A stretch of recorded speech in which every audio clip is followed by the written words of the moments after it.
I am Vivek. I work at Google as a UX designer. Before that, I have worked at Microsoft. Before that, I had my own startup, and the journey began at Infosys as my first job.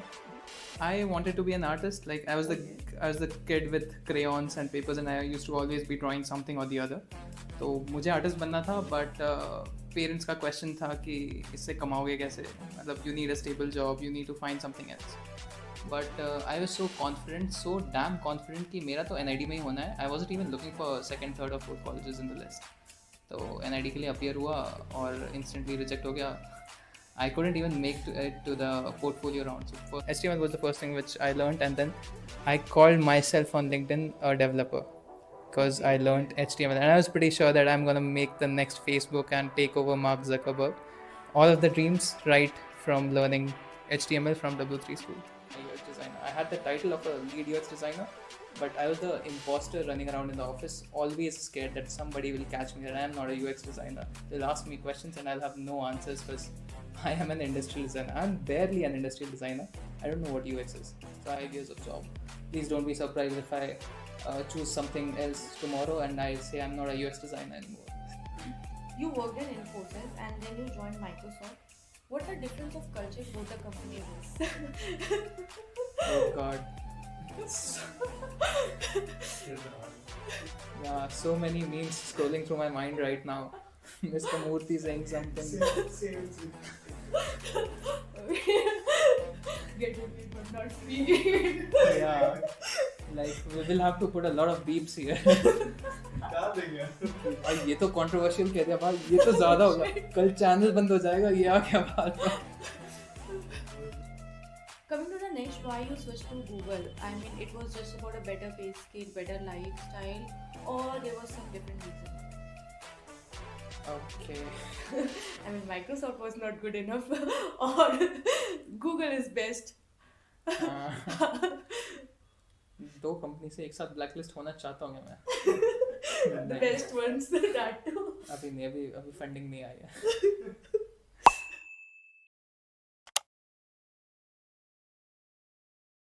Hey everyone, welcome to Banzara. In today's episode, we have Vivek Dubey, who is a UX designer at Google, and his journey is from Infosys to Google. So let's hear from Vivek Dubey, his journey. So hey Vivek, welcome to Banzara, and I hope you like today's podcast with us. Would like to know a bit about you from you. So can you please tell us? Sure. First of all, thank you so much for having me here. I am Vivek. I work at Google as a UX designer. Before that, I have worked at Microsoft. Before that, I had my own startup, and the journey began at Infosys as my first job. Apart from my corporate job, I explore AI tools and I love building stuff. And other times, I just pretend to be a content creator. So UX designer or any design field is bit different than other fields, and it needs you to be artistic. So start करते हैं. How you took a decision of going into any artistic field, and what was your parents' reaction when you told them that it's not tech that you want to pursue? Great story. So I wanted to be an artist. Like I was the kid with crayons and papers, and I used to always be drawing something or the other. तो मुझे artist बनना था but parents का question था कि इससे कमाओगे कैसे मतलब you need a stable job you need to find something else so I went to the other extreme and I was like कि ठीक है I want to be an engineer Okay. But they did not approve of that too. उनका ये था I think there was a time around Three Idiots आया था तो people were too much about कि नहीं नहीं अगर बंदा क्रिएटिव है तो उसे इंजीनियरिंग में नहीं भेज सकते. So they wanted me to find a middle ground कि इंजीनियरिंग भी मत करो और एक्सट्रीम में जाके आर्टिस्ट भी मत बनो. At that time my elder brother help me find different domains जहाँ पे मैं चीज़ें एक्सप्लोर कर सकता हूँ. And we landed on to this field of industrial design where as per my initial impression I would be using my creativity to make sketches and designs of automobiles or any physical product for that matter. तो when I looked at this field ये काफ़ी सही लगा मुझे कि ठीक है मेरी creativity भी maintained है and probably they also work in corporate तो stability तो होगी. So that's how I decided that I want to pursue something in the design field. UX design came a lot later in life. It started with industrial design as the first dream. So you told me that you were in a place where you have to find a middle ground, and being a child, it's a tough decision to take Yeah. because we don't know much about the fields that are there actually. So how was that experience, and is it tough for a kid to find middle grounds or to choose something where you don't have much idea? Actually pretty difficult because there is a time when you are figuring out a lot of things in life और काफ़ी young age होती है and you have all sorts of dreams. In fact पता भी नहीं होता exact dreams क्या क्या है. I think the most common is कि we have to be a millionaire or a billionaire, Yeah, but the correct. pathway is not sure. So and I had to ensure that whatever I choose it has some sort of creativity because that's what I like doing. पैसे भी आने चाहिए कुछ और भी होना चाहिए and जिससे भी पूछो everybody had a different thought, so not really sure कि how to make that decision, but when my brother gave me the options and showed me what is happening in the world regarding these design fields, it instantly clicked for me. Thankfully I had that guidance because I did not explore the design field on my own. That was shown to me, that was introduced to me, and when I saw the field I really liked what it was, and then I actually deep dived into it. So I just jumped कि ठीक है ये तो कर सकता हूँ, like it's not as if मेरा artist का dream die हो रहा है, at least I'm doing something creative, so that's how I pursued this field. Your brother guided you, and post that you took a decision, okay, industrial design would be something that you'll explore further. Now then, post that it takes a lot of preparation and it is tough to crack the best colleges. And how was your preparation era, and how you figured out that these are the things you need to do, and then how you made that happen? When I came to know about this design field, we looked at a lot of colleges in India कि कहाँ पे कौन कौन से courses होते हैं, and in that research process we came across a different sorts of design fields जिसमें not just industrial design, there's fashion design, there's communication design, there are a few other things which I can't even recall at the moment. काफ़ी चीज़ें तो शायद बंद भी हो गई हैं. So among that, we made a list of top colleges in India. Of course, NID topped the list, National Institute of Design. And there's a goal that if I want to be the best in this field, I'll have to look for the topmost college, which is NID. And then उसके बाद दो चार और colleges थे. I think NID के ही दो branches थे तब, और फिर IIT बॉम्बे था और दो तीन other options थे. But I was so confident, so damn confident कि मेरा तो NID में ही होना है. I wasn't even looking for second, third or fourth colleges in the list. तो NID के लिए अपीयर हुआ और instantly reject हो गया. I couldn't even make it to the portfolio round. So first they have the written exam type of thing. उसके बाद फिर they have the portfolio round और the studio round. उसके बाद आगे चीज़ होती है. मैं कहीं पहुंचा ही नहीं. Like first जो होता है written उसके बाद ही ख़त्म. तो उसका था कि shit यार probably मैं जितना ज़्यादा confident हूँ उतना शायद नहीं होना चाहिए. Then looked at few other colleges here and there. Finally in the list I think at fifth or sixth place for me was Symbiosis Institute of Design. उनका एक कॉमन एग्ज़ाम होता था. I gave that exam.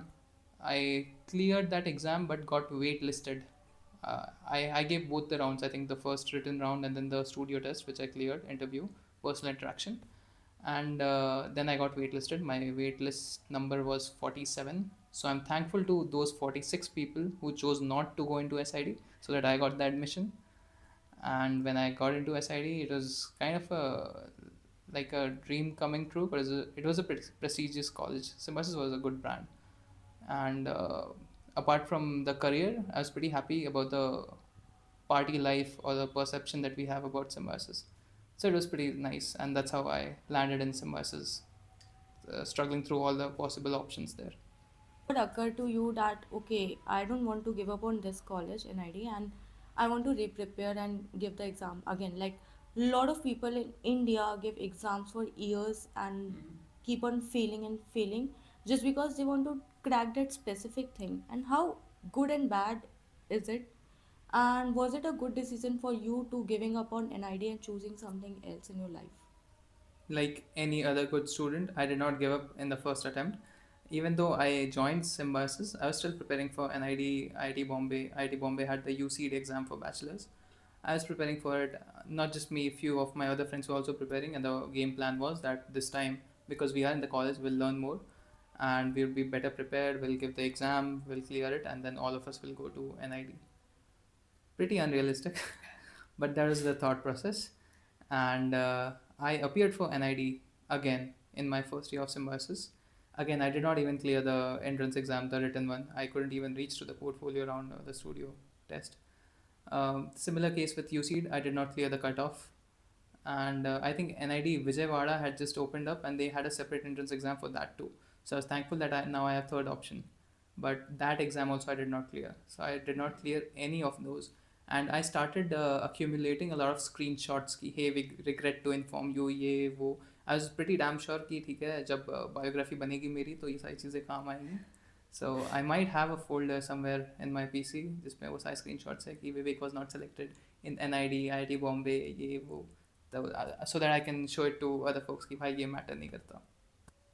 While being in a college, and did that affect your college life and the actual preparation that you needed to do for the college itself, like studying about the design and everything?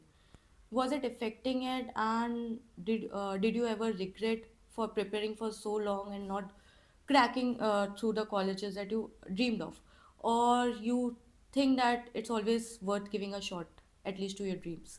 I have been fortunate enough to accept average result in my college days, so I really didn't care about the academics.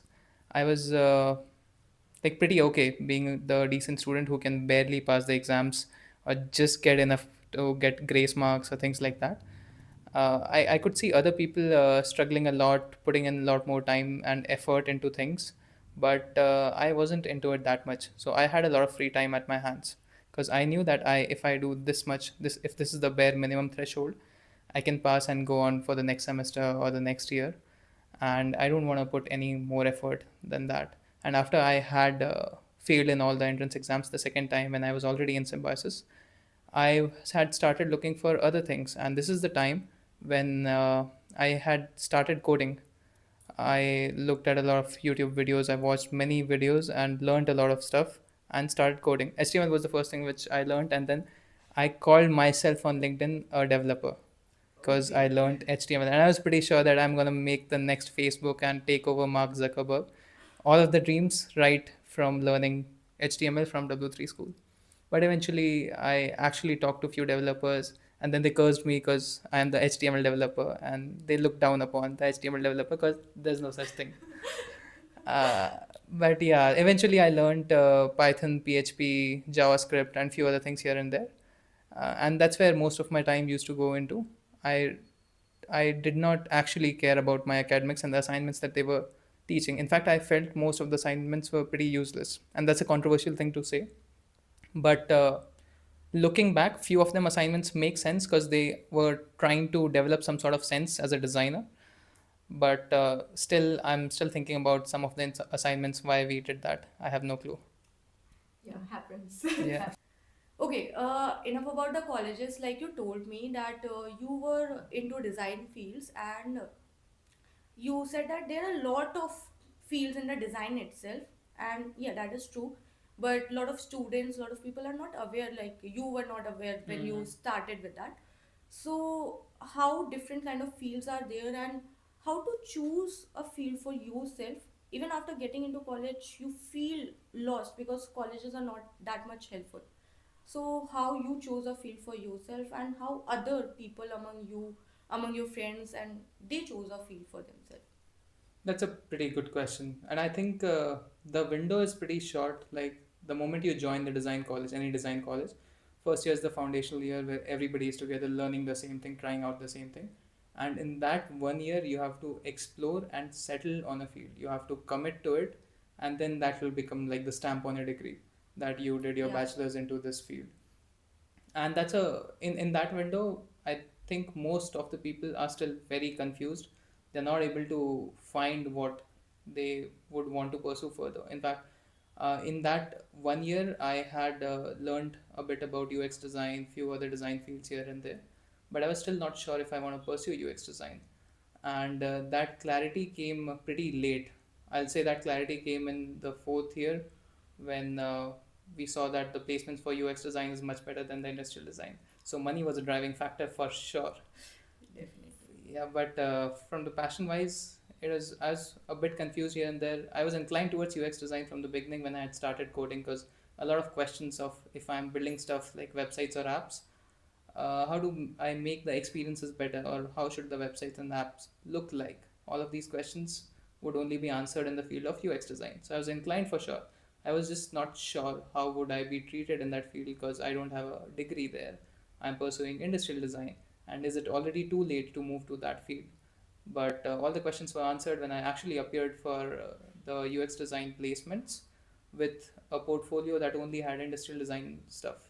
But Infosys hired me. Thank you again, Infosys.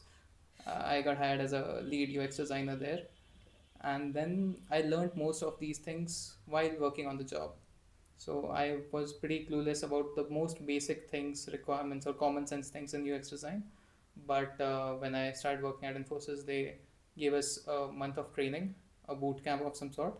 And after that, a lot of things I learned was actually while making the UI frames, wireframes, and a few other things here and there. So that was the learning phase where I actually became a UX designer. I had the title of a lead UX designer, but I was the imposter running around in the office, always scared that somebody will catch me that I am not a UX designer. They'll ask me questions and I'll have no answers because I am an industrial designer. I'm barely an industrial designer.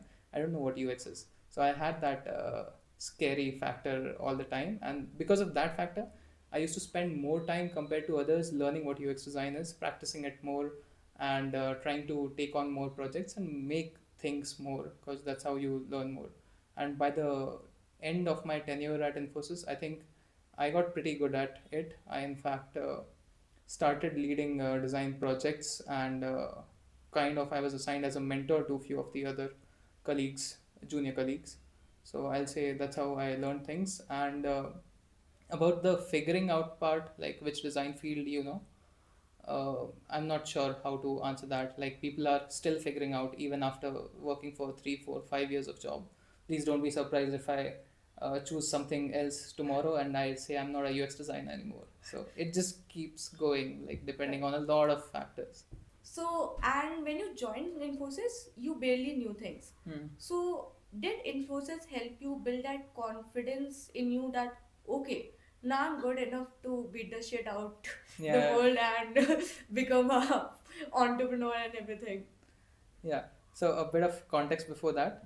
I always saw myself as the entrepreneur who will drop out from college and make $1 billion company. Okay. And things did not go as planned because I got my degree and then I got placed at Infosys. So of course the path was different. But after working at Infosys for 1 year, I think Infosys pumped in more confidence than was actually needed in me. And that's why one fine day, impulsively, I was like, कि ये तो नहीं करना था life में. So I am meant for startups. I'm meant for bigger things. I want to pursue it. So I resigned, and this is COVID ka third wave around something like that. So I resigned in the lockdown, and then I started exploring things what can be done. I had no idea. Like earlier, I thought whenever I would resign in life, I will at least have an app idea that I'll pursue. But at that moment, I did not know what I want to do further. I just knew that I'll build a startup. Startup in what product, what consultancy, no idea. Just did it. And after resigning, I got in touch with few folks, collaborated with a lot of co-founders. Like at one time, I wasn't even sure how many co-founders do I have in the startup, and we started taking on freelance projects because that's how we wanted to establish a stable income and meanwhile explore app ideas because we wanted to build a product of some sort. And this journey led us to make one hyperlocal e-commerce app. It kind of overlapped with the idea of Blinkit or Zepto what it is today, Okay. and we made a lot of mistakes and struggled a lot in that entire process. Like at least the consultancy part, the freelance part, that was giving us regular money. There was some sort of stability from there, but whatever we used to get from the consultancy, we used to put it in the app business. So we did not keep anything from that income. Everything was invested again in the app business. App business was not taking off, but we were doing few good things that were being noticed here and there. One good thing was the pitch deck that I made for that startup, that used to always get a response no matter whom I email. So I got responses from one of the biggest VCs of India. We had 2, 3 rounds of interviews with that VC firm with a partner, but things did not work out for certain reasons. They chose not to go ahead with the investment. And at that time, I had completely kind of burnt out myself with the struggle and things and all sorts of things, even in personal life. So I thought I need a break from this startup hustle, and that's the moment I thought I'll look for jobs. And after that, Microsoft happened. People are scared to take risk in their life due to some dependencies. Parents have other expectations, or they themselves are not confident enough in themselves, and that's a big issue in India. So, do you think taking risks sometimes works? And even if it doesn't work, it's always worth it. I'll say not always worth it. I think we have romanticized risk to a great extent, and when you are taking risk, you should always accept the negative outcome too. Of course, we see the top 1% or 2% of the cases of people taking risk and making billion-dollar fortune out of it. But there's a dark side too. There are Yeah. so many founders who took the risk and they're not able to bear the outcome, the negative outcome. So if you have accepted the negative outcome, if you probably have a backup plan or some sort of stability, or if you are the only person who would be struggling and you have no dependency, then I'll encourage the risk part. But most of these things can never be appropriately calculated. There are so many folks who are waiting for that right stable moment to take the risk, which will probably never come. Correct. So few of the times you just have to take the leap of faith and jump right into it. These are the times when delusion actually helps you. Like I was pretty delusional that hey, what is there to worry about? I'll make the billion-dollar company. I am meant to do this. A lot of those delusions broke after the startup was shut, but I think I would still like to have that delusion, some sort of confidence, some sort of that feeling that you're meant to do this. I think that's still there, and I might make a product again sometime in future. Who knows? You did a lot of networking, connected with a lot of co-founders, and India or any other countries, they have a thing of connecting with people. People like to connect, but a lot of people don't do that. Mm-hmm. And what I think, it's very helpful thing. Yeah. Like when I started posting content on LinkedIn, Mm-hmm. I started connecting with a lot of people, and I actually learned a lot from them. Okay. And same goes with Code with Upasana. I always stay in touch with the reality of the tech, at least, Mm-hmm. because there are a lot of students who keep on telling their story, and okay, that keeps on hitting me. Okay, I need to do this job anyhow. Yeah. So that keeps on happening. So, what's your point of view on networking, and should every fresher should at least do that in their colleges? I'll say networking is a pretty important factor no matter what you're doing. Correct. Like, even if you're a student, a fresher, or even a established individual in corporate, you have to do networking because it creates a lot of doors of opportunities on which you can knock on in future whenever you need it. In college time, I used to be a pretty isolated kid who barely talked with anybody. I did not even care to make a LinkedIn profile for very long, and I didn't actually have any digital presence or physical presence in the rooms that really mattered, seminars, webinars, where you meet a lot of different discipline folks, people from the industry. I did not attend a lot of those, but looking back, I think that would have helped me a lot. Startup is the time when I actually saw the power of networking. Like if you have mutual connections with VCs, investors, or people of interest, it's so easy to start a conversation. And most of the time, your credibility is built on the mutual connections that you have. So even today, if I have to start a startup, today it's comparatively easier for me because I have some small following here and there, and I have good mutual connections, like the strongest mutual connections in the industry. I have collaborated and talked with so many good content creators and influencers, such as yourself.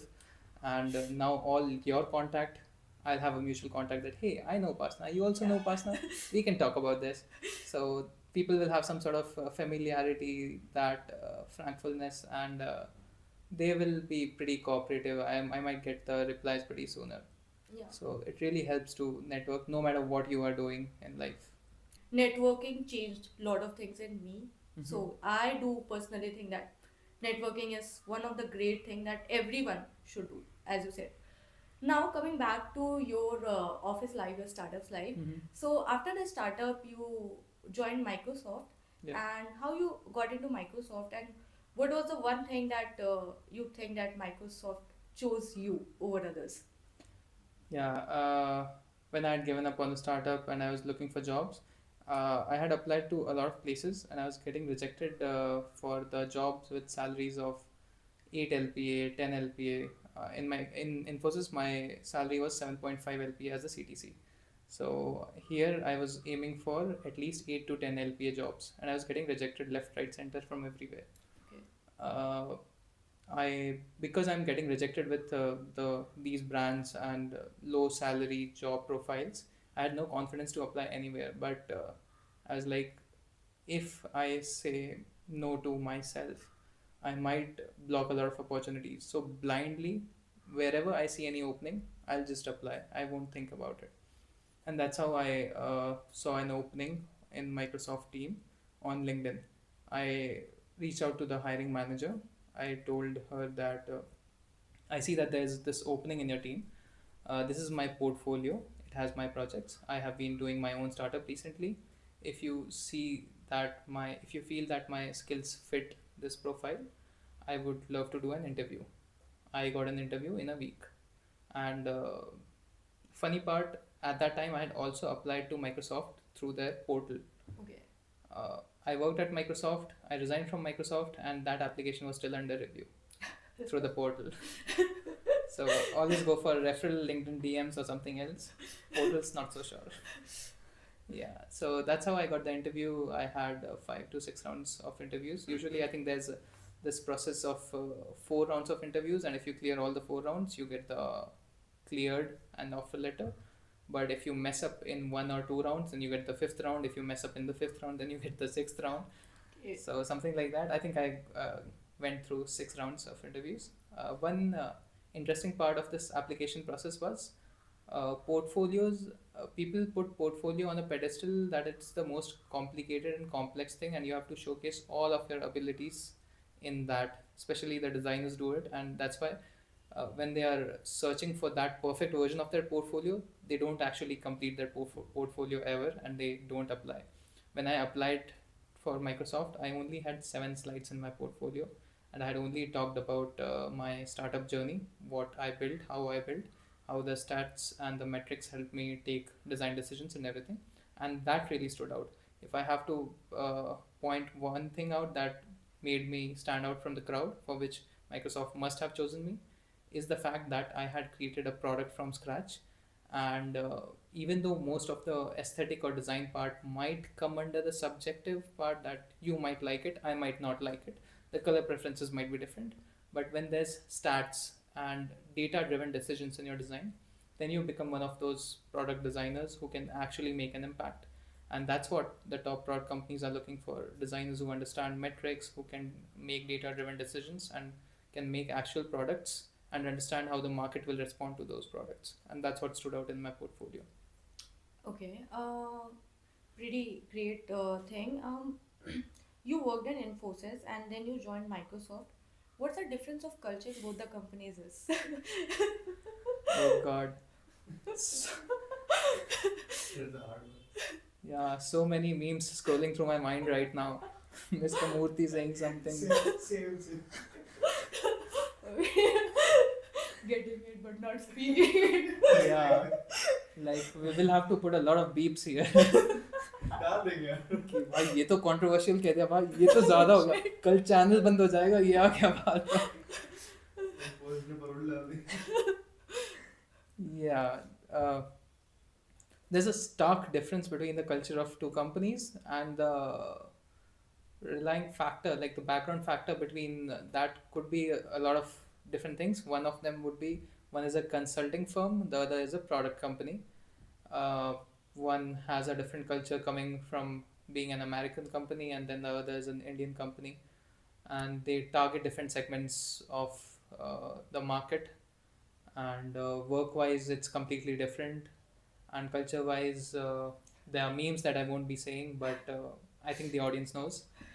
Uh, you work a little too hard at Infosys, and you work a slightly more smarter way at the product companies, because it's more about making data-driven decisions for the product. In consulting firms, it's mostly about convincing the client, pleasing them, and ensuring that your client is happy. So the work, there's ample amount of work at both the places, but you will experience a stark difference for sure in terms of work.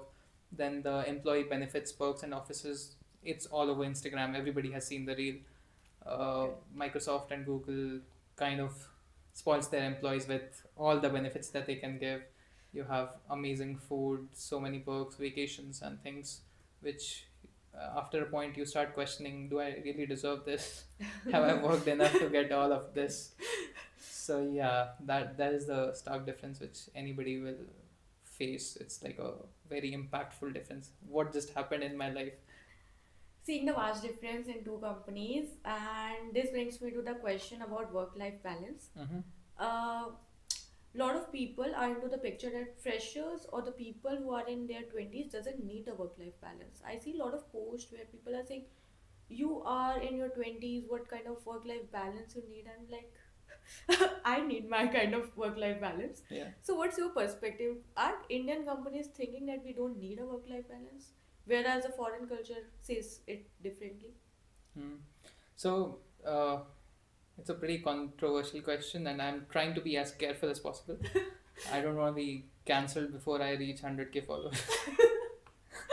But yeah, I think employees, and not just employees, anybody should have the right to choose work life balance. And the problem here is the consent. Like the consulting firms and brands and companies which are infamous for not maintaining work life balance, there they don't give you any option to maintain that balance. You get so much of work, everything is kind of imposed on you with deliverables and timelines that you haven't set for yourself, somebody else has set it for you.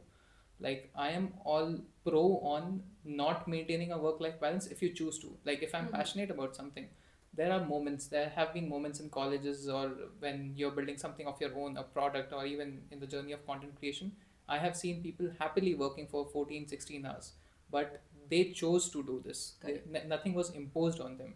I really like this kind of passion where people work for multiple hours and they just go down the rabbit hole and forget about the existence of everything else in the universe.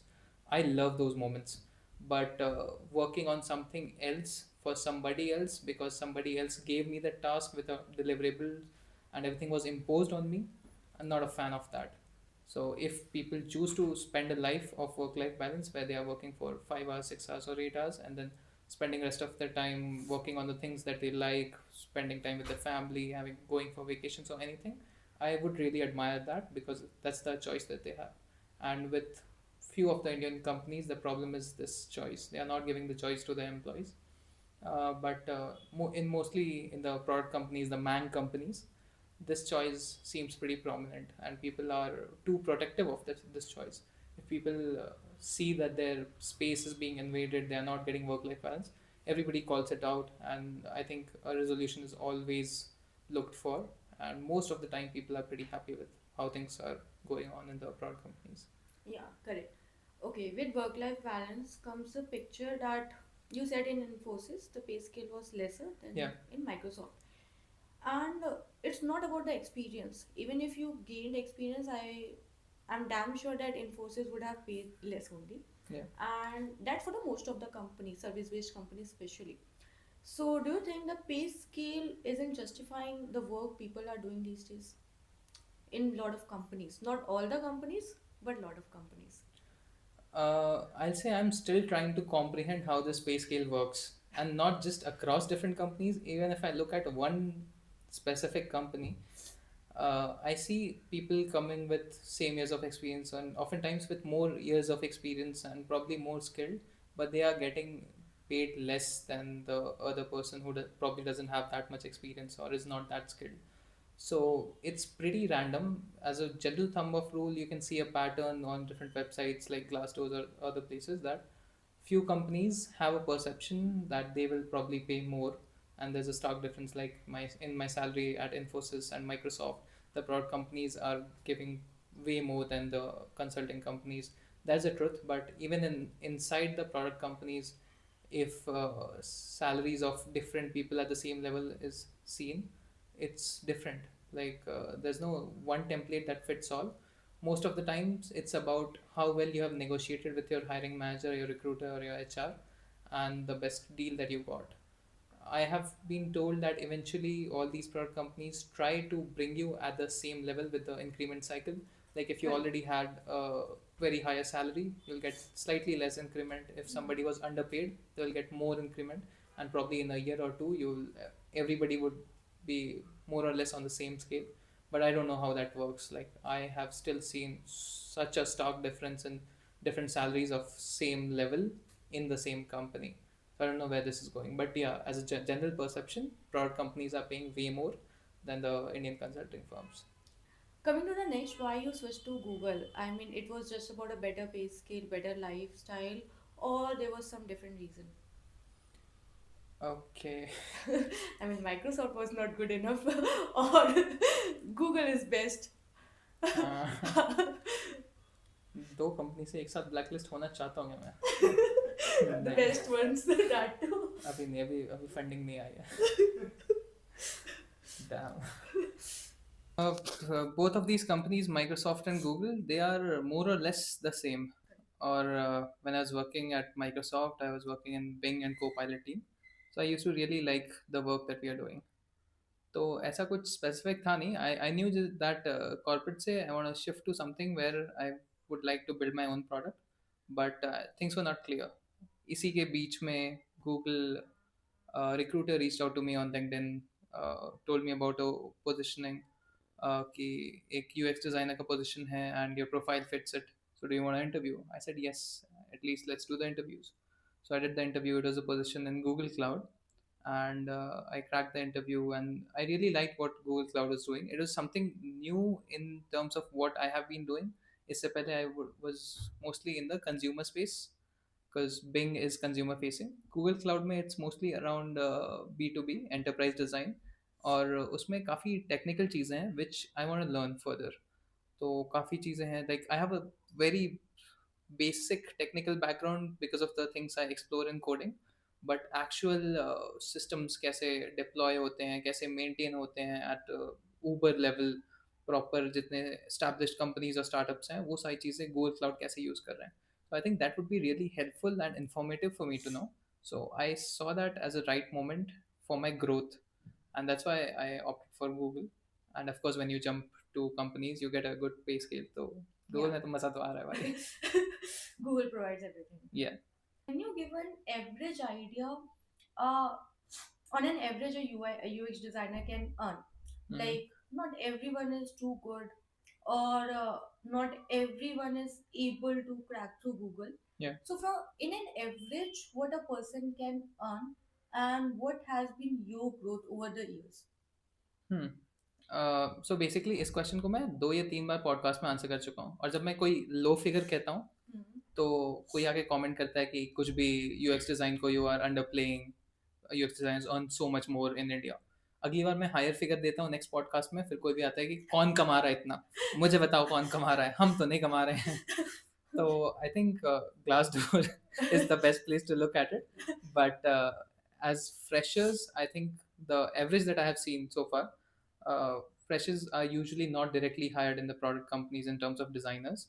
But अगर हम product company को side करते हैं तो in India on an average I think 8 to 10 lakh rupees as a fresher a UX designer can earn.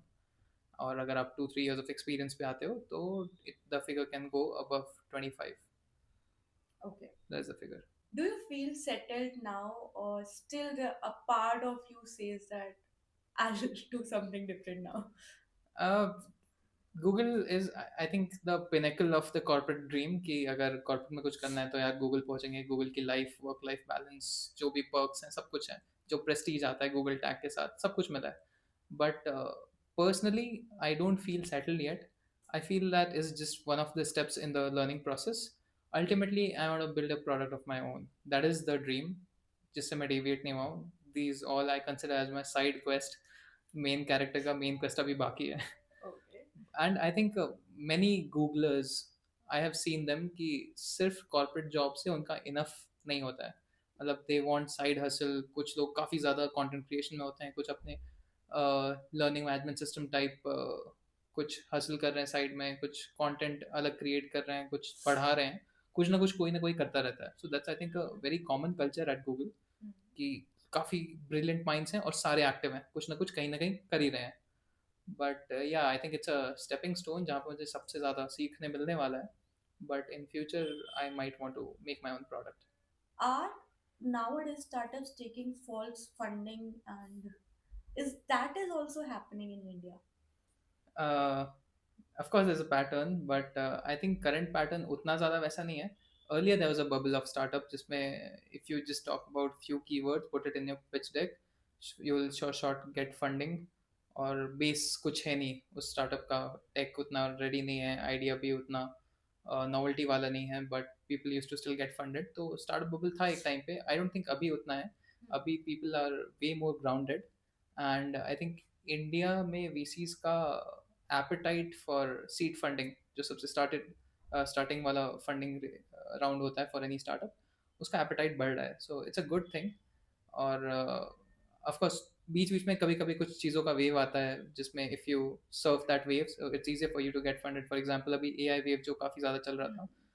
If you put AI agent in your pitch deck, you will get thousands of call backs कि हाँ चलो क्या है बताओ, हमें funding करनी है. And it's not just India का थिंग, ये पैटर्न ग्लोबली है. तो ऐसा होता है, बट उतना बड़ा बबल नहीं है जितना आई थिंक आई से 7 ईयर्स 6 और 7 ईयर्स पहले था. तब तो रैंडमली वैल्यूएशन ऊपर जाते जा रहे थे, किसी को कोई आइडिया नहीं था ये वैल्यूएशन इतना ऊपर क्यों जा रहा है किस स्टार्टअप का. But everything was just sky rocketing and a lot of startups crashed during that time जब वो बबल बर्स्ट हुआ. बट आई थिंक अभी सब्सटेंशियली काफ़ी ग्राउंडेड है चीज़ें. इट्स जस्ट एपेटाइट थोड़ा ज़्यादा हुआ है रिस्क का. सो इट आई से it's a golden period for startups. AI coming into picture is a threat to a lot of things, but it is also making a lot of things easier, where it is making us realize that okay, we never needed to do this work. There's lot more things that we can explore now, getting that enough time. But in the design field, is it a threat to a lot of designers coming in future? It is. It is actually a threat, and I talk a lot about this topic in my workshop, seminars, and wherever I'm invited. So, basic vision ये है कि if you are just pushing pixels on the screen, आप सिर्फ labor work कर रहे हो. Like everybody can figure out कि एक e-commerce website कैसा दिखता है, and if you are making a replica of that template for any org or your client or anybody, you will be replaced very easily. But if you are actually doing the UX design, I think AI will complement your work, and it will be a assistant which will help you deliver faster and better designs. So number of designers might be less in future because इतनी ज़्यादा requirement नहीं होगी. Plus अभी I've been talking to a few founders and startups who are making few tools that can kind of replace few of the responsibilities of UX designers. उसमें से एक beta testing वगैरह हो रहा था, तो I got to know about this use case where the AI replaced 8 to 10 UX designers in a firm because that program that was built kind of did most of those things. But they can't replace 100% of the designers because काफ़ी existing data पे trained है. तो और कमाल की चीज़ ये होती है ना कि the demos that we see of all these AI tools की हो, this AI tool just did this and it will replace you tomorrow. Most of the times those demo use cases are the only things that AI tool can pull off. तो उसमें आप जब actual use case में चीज़ें try करते हो काफ़ी जगह पे वो फेल हो जाता है. तो AI is not there yet कि वो 100% सारी चीज़ें हो जाएंगी. The near future which I can say कि UX designers would be there, less number of UX designers, and only the people who have upskilled themselves with AI, they would be more valuable assets in the company. But जो सिर्फ pixels push कर रहे हैं और बहुत basic चीज़ें कर रहे हैं, that jobs will very soon disappear from the market. Correct. I mean, it's a time where you start leveraging AI into your work Mm-hmm. and start using yourself beyond that, where AI is not there. You making AI work, AI is not making you work, is kind of a thing Makes sense. that we have to get into, be it tech or be it a designing field or any field. So, with that coming to an end, and any last advice, anything that you feel that people should know, and as a parent they should have known, and as a children, as a fresher or as a experienced, so any last advice that you would like to give? I think one solid advice that I would like to give is so far people have been very consciously only sticking to their field which they have chosen. Ki, if I have chosen UX design, this is where I draw the line. I this is my responsibility, this is all I want to do, and इसके बाद I shouldn't care about ये design production में कैसे जाता है, develop कैसे होता है और बाकी चीज़ें. So people had very strong lines of separation between different professions and how things work together. But because things have been evolving so fast at an unprecedented rate, things are pretty different now. I think everybody should explore everything around themselves. People should be more aware of the entire bigger picture, how things are happening, how things are evolving, and it will actually give you more opportunities to evolve together. You'll know exactly how to upskill yourself so that you can add more value to any org, any company. So just get rid of this line ki, I'm just a UX designer. I'm not supposed to understand coding. I'm just a developer. I'm not supposed to understand how UX works or things are. All of these lines will be merging very soon. So just keep your eyes open and try to look at the bigger picture. That's the only advice.